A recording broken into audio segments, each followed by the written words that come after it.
All right, everybody. It is 7 o'clock. So we really like to do that. So with that, I'm going to call to order our Tuesday, December 19th Common Council meeting. Megan, will you please take the roll? Davis. Here. Lampy. Here. Ford. Here. Bartz. Blanky. Here. Smith. Here. Schmidt. Here. Wetzel. Here. Moldenhauer. Here. Very good. Please join me in the Pledge of Allegiance. I pledge allegiance to the flag of the United States of America and to the republic for which it stands, one nation, under God, indivisible, with liberty and justice for all.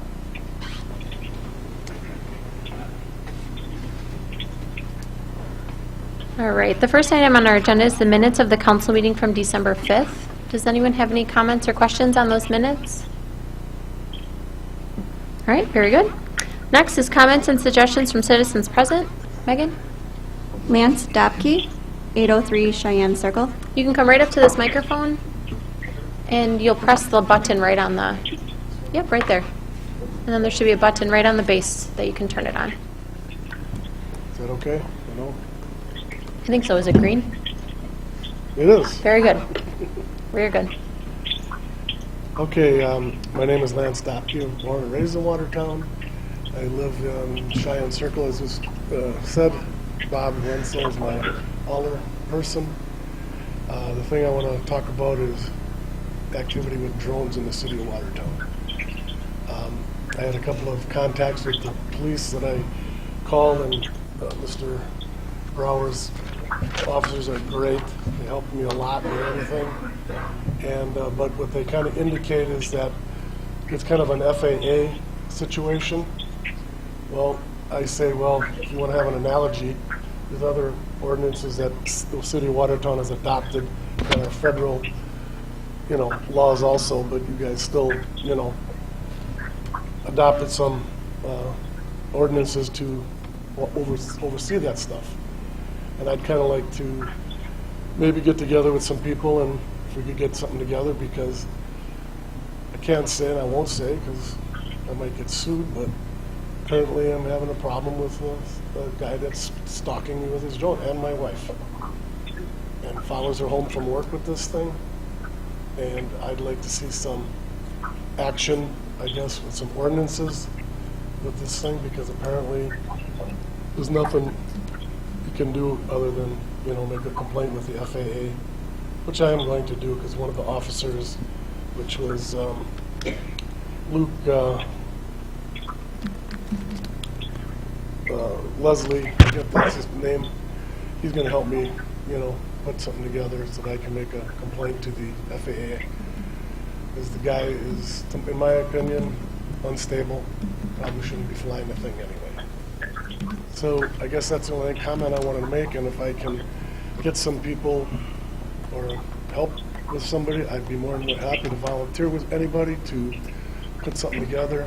But I think we need some ordinances, controlling these things, because the way it stands, it's not right now. My wife is scared to death every day, and I'm not going to put up with that for too much longer, trust me. And so if we can get some kind of action on this, I'd really appreciate it, because then we can get the issue resolved, calmly and, within the bounds of the law, and not some other way. So thanks for your time, and if there's anybody, like I said, Bob is my council person. I can get a hold of him and whatever, and if there's something that can be done with that, I'd love it, because otherwise, I don't know where this is going to go. Okay. So I'm sure Mr. Wetzel will follow up. We can't conversate back and forth. No. I know it's awkward, but I'm sure Mr. Wetzel will get in touch. So thank you, sir. I only live 4 blocks from him, so.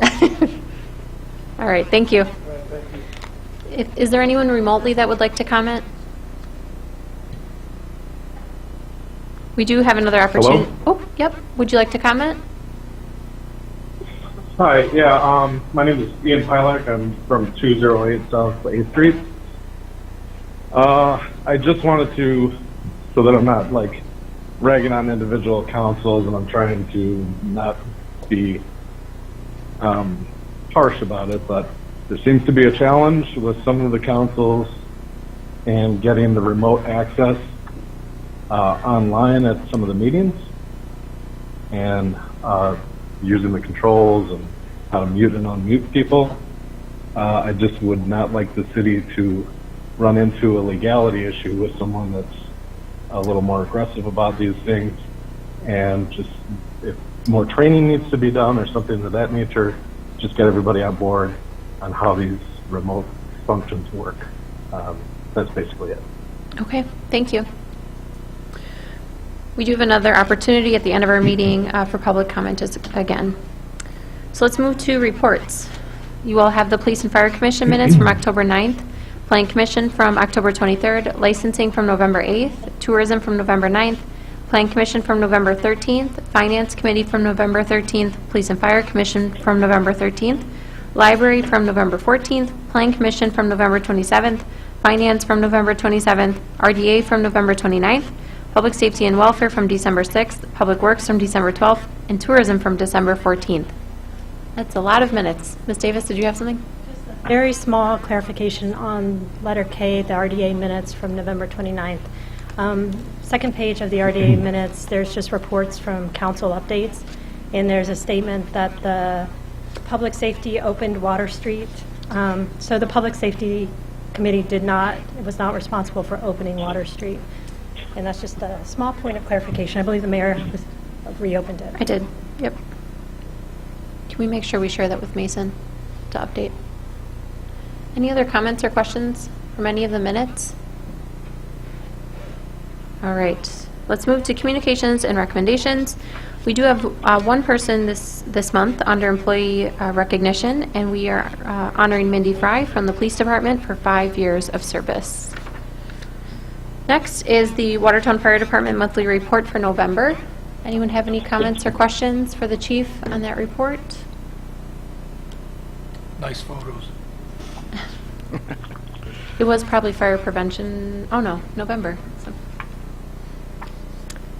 Any comments, chief, on the report? Or lasting comments?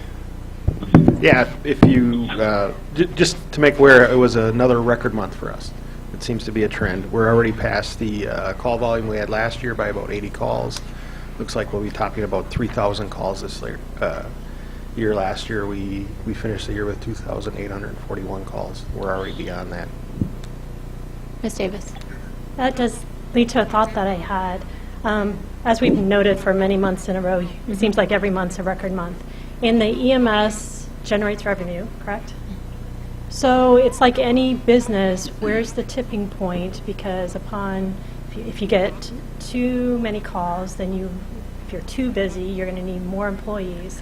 So how does a fire department go about analyzing that? Whether or not we should take on another contract. How do you weigh the cost benefit of that?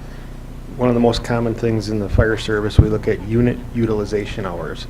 That's how many hours a rig is out actually running calls, and when you get to about 85 or 15% that it's out using on a call, that's the time you want to start looking at adding more rigs. And of the territory that we've added in over time, is there any methodology that you use? I know I normally question when we add territory, and then I know like with Milford I questioned it and he was like, well, we were there 7 times or something small. Is there anything you consider when you are adding potentially different towns? Yeah, we looked at those townships and they haven't had an increase in call volumes. Our increase seems to be coming from fixed facilities, CBRF type facilities, where we could probably benefit from more public outreach and a community risk reduction officer, which would be another deputy chief spot. One last plug for the DC, huh? I had to get it in. Yeah, this is Chief Tesch's last meeting, everybody. So, thank you, Chief. Thank you. All right, any last comments on that item? Okay. Your next one is just an FYI at this point. Andrew is here in case anyone has questions, but he did write up a summary for you all. I asked him just to kind of set the table because for a lot of people, unless you're on Public Works, this may not be something that you had awareness was going on. And so next meeting, we'll have a presentation from R&M, from Ricker and Milky, that will provide kind of some high-level data and considerations for us that will eventually dovetail into committee structure where people will then make decisions on what should get budgeted. But that, we just wanted to not land that on you next meeting and have everyone say, well, what is this and where did it come from? So are there any immediate questions for Andrew on the flood study? All right, very good. All right, then let's move to new business. The only item we have here is a committee appointment, and you have a library board item for your consideration. Mr. Lampe. I would move to approve the library board appointment. Thank you. Motion by Mr. Lampe, second by Mr. Board. Comments or questions from anybody? All those in favor, please say aye. Aye. Anybody opposed? Very good. Carrie's sitting in the audience tonight, so if you want to, I told Carrie that would take about 6 seconds, but he came anyway. Actually, I think I said 5 minutes, and then I lowered it to 7 seconds right before the meeting. But Carrie is one of our auxiliary officers, volunteers a whole lot at the Senior and Community Center, and is now going to be on our library board. So thank you, Carrie. All right, next is the accounts payable. Motion by Mr. Moldenhauer, second by Mr. Wetzel. Questions or comments from anyone on the accounts? Megan. Moldenhauer. Davis. Lampy. Board. Bartz. Blanky. Aye. Smith. Schmid. Wetzel. Motion passed 9-0. Thank you. Let's move to miscellaneous business. You have the payroll summary from November 15th through November 28th, and the cash and investments from November 30th. Does anyone have questions or comments on either of those? All right, then let's move to licenses. You have the memo in your packet from the clerk, and that would take us to item B, which is to review and take action on an application for a Class A malt and liquor license for Liberty Square Gas Station, doing business as Refuel Pantry, located at 1429 East Main Street. If I'm remembering correctly, Megan, this was one with conditions, correct? Okay. Is there a motion from anyone? Mr. Smith? For the approval of this license with the conditions set forth in the minutes Thank you. or the memo. Motion by Mr. Smith, Second. second by Mr. Blanky. Questions or comments from anyone? I have a question about the application. I'm just curious. On the actual application, license application, page 3, there's a whole list of businesses. Are these businesses and licenses that the owner currently has at other facilities? So like LA Group or? Mhm. Okay. Uh-huh. Okay, yep, that's what I was curious. Good question. Any other comments or questions on this one? All of those in favor, please say aye. Aye.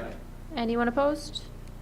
All right, then let's go to item C. This is also an action item for an application for a temporary Class B license for Watertown Riverfest located at 812 Laborie from August 8th to August 11th. Is there a motion? Mr. Smith? I'd move for the adoption of this temporary Class B license. Thank you. Motion by Mr. Smith, second by Mr. Bartz.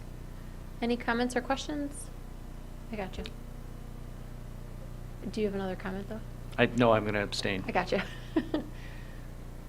All right, all in favor, please say aye. Aye. Anyone opposed? And abstain.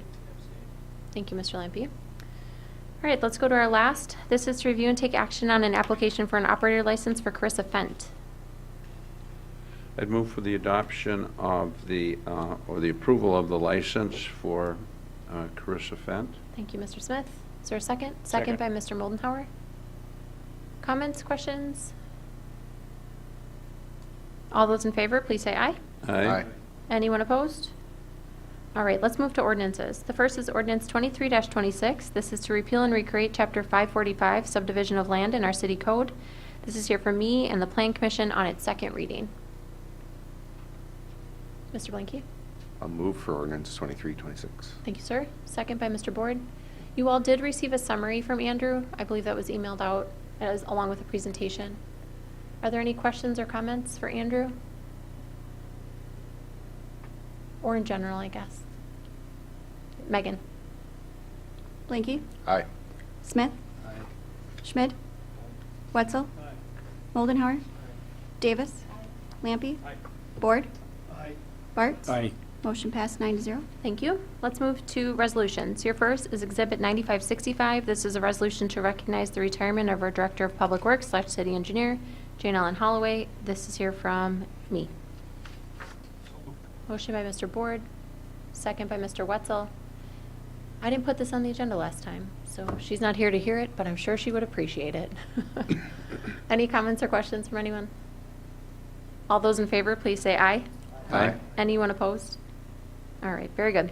Next is Exhibit 9566. This is a resolution to enter into the 2024-2025 agreement with the City of Watertown and the Local 877, the International Association of Firefighters. This is here from me and the Finance Committee. Mr. Lampy. Move. Thank you. Is there a second? Second by Ms. Davis. Comments or questions from anyone? Megan. Lampy? Board? Bartz? Aye. Blanky? Aye. Smith? Schmid? Wetzel? Moldenhauer? Davis? Motion passed 9-0. Thank you. Next is Exhibit 9567. This is a resolution to approve the State Municipal Financial Agreement Revision Number 2 for the reconstruction of the Cole Memorial Bridge. This is here from me and the Finance Committee. Thank you, Ms. Davis. Motion by Davis, second by Mr. Board. Comments or questions? Megan. Davis? Aye. Lampy? Board? Bartz? Aye. Blanky? Smith? Schmid? Wetzel? Moldenhauer? Motion passed 9-0.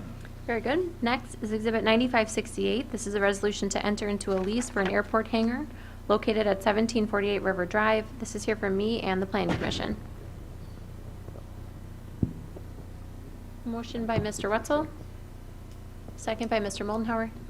Did I skip something? Oh, 9566, that's what, the fire, we did the fire one. or the, okay. I did the Sorry. SMFA. Did I miss anything? No. Ms. Davis, did you have a question? Yes, ma'am. 9567, the lease agreement, oh, I'm sorry, 9568 Yes. is the hangar lease agreement. The price, I believe if I'm understanding correctly, is 11 cents per square foot? Does that sound? Yes. Stephen, That is correct. So for this, it's 11 cents times 5,376 square feet. And let me just do math. So that's like $591 for the year. Correct. And then for the next lease agreement, same deal, 11 cents for right under $200 for the whole year. What guides that 11 cents? According to the airport manager, that is the market rates for airports rental space or hangar space. These are buildings that are generally created by the individual leasors. They're constructed, but they're essentially just frames. It's not a typical building or anything else like that. So this is what we're being told the market rate is from the airport manager. We haven't been able to determine anything else to that extent. Is this the ground lease? It's the lease of the space for the hangar usage. They put up a hangar themselves, or they build that hangar out, and then the city also taxes them for Who owns the hangar? the hangar stays on the property, and upon the expiration of the lease, it would revert to the city's ownership. But in the meantime, they are the ones that build and construct the hangar. So I think that helps Mrs. Davis a little bit. We're basically leasing ground at 11 cents a square foot. Correct. Yeah, and the hangar operator is paying for and maintaining a hangar for whatever the term of the lease is. That's correct. But the hangar goes with the land. The hangar comes back to the city once the Well, lease so did- expires. So would the land though, right? So I don't see a big difference between land versus, it seems like a phenomenal deal when you look at storage rates and how much people pay for storage lockers. It seems like maybe, it seems like a great deal. Andrew, do you want to jot that down on your list? Andrew is the somewhat newly appointed liaison with the airport, so that we have a consistent connection to our leadership team in the airport. I hear you, Ms. Davis, and I think that's something we can at least get validation of. Is this the new EAA hangar? This is not an existing hangar. This is one yet to be built? I don't think the EAA hangar is built yet. No, I know. And Eric Oh. signed this lease. That's why I'm asking. 9568 is for the EAA hangar, yes. The one that hasn't been built yet.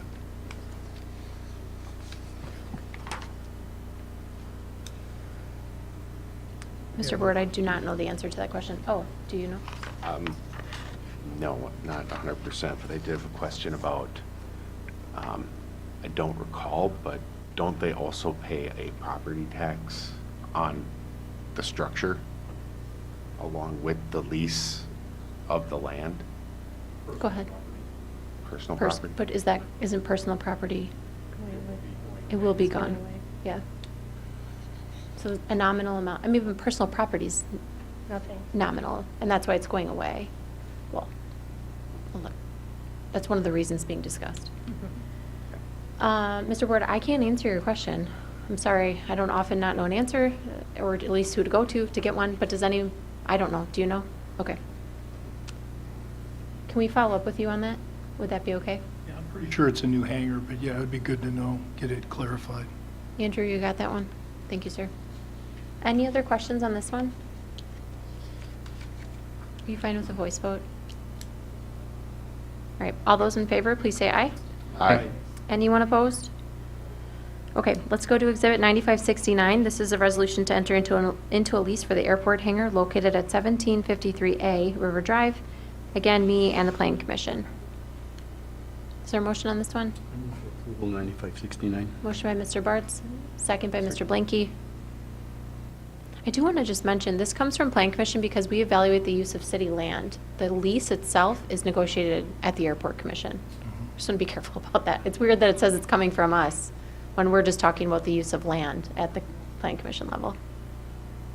Comments or questions on this one? Same question. I'm assuming this is an existing hangar in this case. We'll follow up on both of those, and then maybe that's something we'll just add to this process, Andrew. Okay. Anybody else on this one?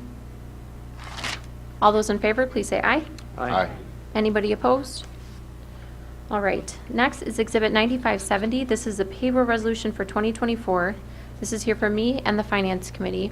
And before I ask for a motion, there is a version at your desk. Once it's on the floor, I'll explain the three things that were changed. Is there a motion? I'd move for the adoption of Exhibit 9570. Thank you, Mr. Smith. Second. With a second by Mr. Boldenhauer. Or Mark, do you want me to say them, or you know them better? As we were reviewing the list earlier, I cited three different things that need to be changed. On page 169, the first of grade H said in your packet paralegal with a parenthetical PT for part-time. That position is not part-time, so we're just striking the PT. Has been full-time forever. Yes, We're not changing it. It's Yeah. just existing full-time. just a mistake there. And then on page 170, grade G, there was listed a solid waste collection lead man. That position is actually grade H. This should just be solid waste collection laborer, the rest of the staff, if you will. And the final, right underneath that, just a correction in the title, investigations technician specialist is what it said originally in your packet. It should just say investigations specialist. So the one that you have is correct, the one that we placed on your desk. So we took a motion on that version. I just wanted Mark to explain the difference between what was in your packet and the one on your desk. Questions from anybody? Megan? Smith? Schmid? Aye. Wetzel? Moldenhauer? Davis? Lampy? Aye. Board? Aye. Bartz? Blanky? Aye. Motion passed 9-0. Thank you. Next is Exhibit 9571. This is a resolution to amend the 2023 Fund 1 budget. This is here for me and Finance. Motion by Mr. Moldenhauer. Was that a second, Mr. Smith? Sure. Second by Mr. Smith. Comments or questions on this list? Yes. Yeah, just a couple. First of all, this is extremely helpful, this compilation of the different line items and how the overall progression for expenditures and under expenditures throughout the city. It is a very, very helpful picture. I want to thank our finance director for that. And I have a question about, obviously, this broader amendment is to bring the close to end of year picture of the budget into greater conformity with the actual performance and so forth. But what is the criteria we use for amending the budget when we know, for instance, there is going to be a substantial overrun during the course of the year? Or is there no specific triggering mechanism for that type of, as we move forward, amendment to the budget? It's a great question, Alder Smith, and it's something that I have to, I can't tell you what used to happen. I can only tell you what I'm going to be doing. And that is that come September is when I start perusing the different accounts. We have started the interactions between myself and department heads at those times where I see that an account looks like it's going over or is over. And with the new purchasing policy that will be in effect January 1, there is the capability of us doing more direct monitoring of that between myself and the department head throughout the course of the year, and giving the responsibility to that department head to make it right. If you're going to go over in one particular budget, you better find out how you're going to solve that by being under in other particular budgets. And so it's going to be a more proactive approach to monitoring the budget through the course of the year than I think the city has had up to this point in time. And so the plan is to keep an eye on it more carefully. And this accumulation of things is what I affectionately call my budget busters list. And I start creating it, crafting it in September. Periodically share things with the mayor so that we are in the know as to where it is. But obviously it's a good help and indicator when we venture into budget season. What's it looking like? How do we think this year is going to fare before we make decisions on next year's budget as it relates to the impact of the fund balance? And so I've got to have this kind of level of information in order to have a better provision to finance as we go into the budget season. Well, I appreciate that. It's very heartening. It's certainly been the case that historically there are major accounts in the budget that are almost anticipated will be overrun. For instance, overtime accounts and things like that, where in advance we don't typically have that type of ability to see necessarily what's coming. And oftentimes those overruns are offset by savings in salary accounts because there are vacancies and many, many things like that. But within this 3-page document, there are some very substantial, large overruns. And I'm thinking, at the time we would have set in motion the approval for whatever has caused that substantial overrun, is it not wise for us to at least be cued to the fact that that probably is going to result, or that we actually amend the budget at the time we approve some corollary expenditure that is going to trigger overruns in other areas? Yes, and there's two comments that I have that come to mind. One, I thought it was odd when I first started working here that there was no accountability from the finance director to the finance committee on a monthly basis as to how are we faring on the income statement. There was no, if you will, very concise report. There's financial statements, and you're welcome to ask for those at any time. Our general fund has 20 pages of detail to it.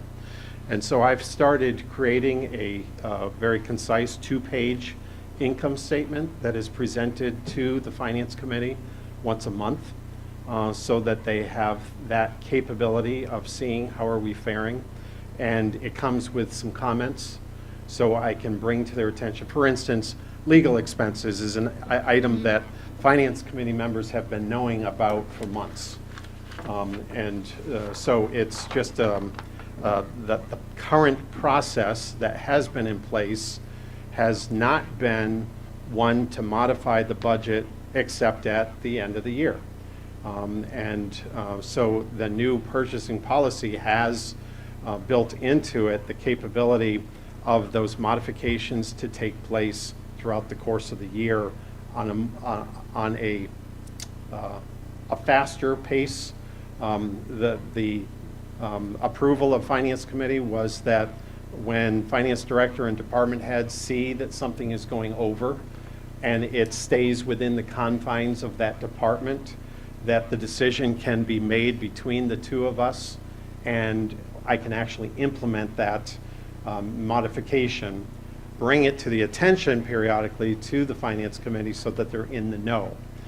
If there are any times that the budget needs to be modified because it needs to influence outside of a division, let's say there's the necessity to tap contingency funds, then that would be something that is brought to the Finance Committee as it needs to through the course of time and get those modifications implemented. I'll sense that my predecessors, I feel, had an eye on different things, but there wasn't necessarily the actual movement. I consider our budget to be a living, breathing document that should be modified. It's a whole lot easier for a department head to look at the eyes of the accounts and know right away, oh yeah, I got to do something about that one, instead of kind of brushing it off saying, oh yeah, I already know that one's over, but without making the actual physical move of that money. So if Chief Brower gets over budget on a particular account, he and I will have a conversation about it. We'll discuss how are we going to fix this. He's going to be the one doing the fixing, and I'm going to be the one that does the modification of the accounts between us and all. So we plan on making those modifications more along the way instead of end of year only. Well, I think that is tremendous. I appreciate your detailed approach and the specifics as they relate to working within departments that are looking at overruns. There's one. Let me give you just one example. Maybe you can tell me how maybe we could do it better. But through the course of the year, often in closed sessions, we authorize litigation. We authorize the city to pursue legal interests that require additional legal expenditures. We have a category for that. But like, for instance, here, we're showing a $30,000 overage in that category. And I'm thinking, surely we must have had some indication that that was going to be a massive overrun in that category when we authorized that legal approach. And what I'm wondering is, would it not be good to have some kind of a budget modification when we set in motion the kinds of things that are virtually certain to dramatically overrun the budget? If I can. So Mark and I have this conversation quite a bit. You and I spent the better part of a decade doing it the way you're describing. And I've reviewed Mark's purchasing policy drafts a few times, and I'm like, yeah, but what about this? Because that's what I'm highly accustomed to. And so I think when we roll out this new purchasing policy in January, we are going to see adjustments to the budget happen between the finance director and a department, the way you and I were used to seeing them come before committee and council. We probably had, at least every month, we would have budget amendments come before us when we sat over there together. What you're thinking, we were accustomed to, is indeed happening. It's just, it's not happening with this body unless it has to go beyond the department. And there is an elected official committee that those topics are going to. So Mark reports those, we would inquire about them. So the budget amendment is, come 1/1, will be happening. This document will look different. And we were accustomed, I don't want to speak for you, but when we worked together on the council, that document would only be changed by us. We only changed it with the 9 of us around the U. It didn't happen as frequently as what Mark is suggesting for it to happen. So what you're suggesting, I think anyway, is exactly spot on. We're going to see it happen more often than we've had it ever happen in the past. More consistently and more alive, like you refer to it as. So I think the new purchasing policy, for those of us that have been spending a lot of time with the older ones, I have to look at it myself because I'm used to 10 years of looking at the one that you and I spent a lot of time on. So I didn't mean to interrupt, but I just wanted, we did it together for so long. I'm like, I know what he's asking for. And it took me a minute to understand how Mark would be doing it. Well, my main point is to commend what I could see was underway.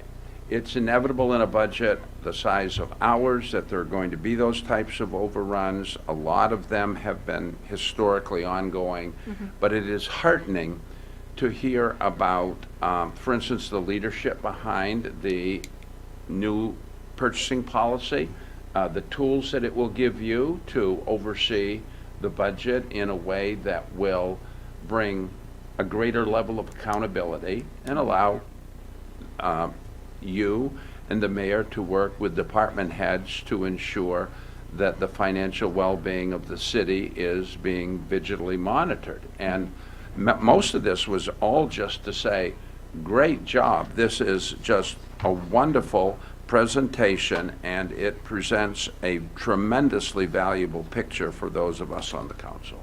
Thank you. I think I say it at least once a month at finance. This is why the investment in a finance director mattered so much, beyond just having one person as both the clerk and the treasurer.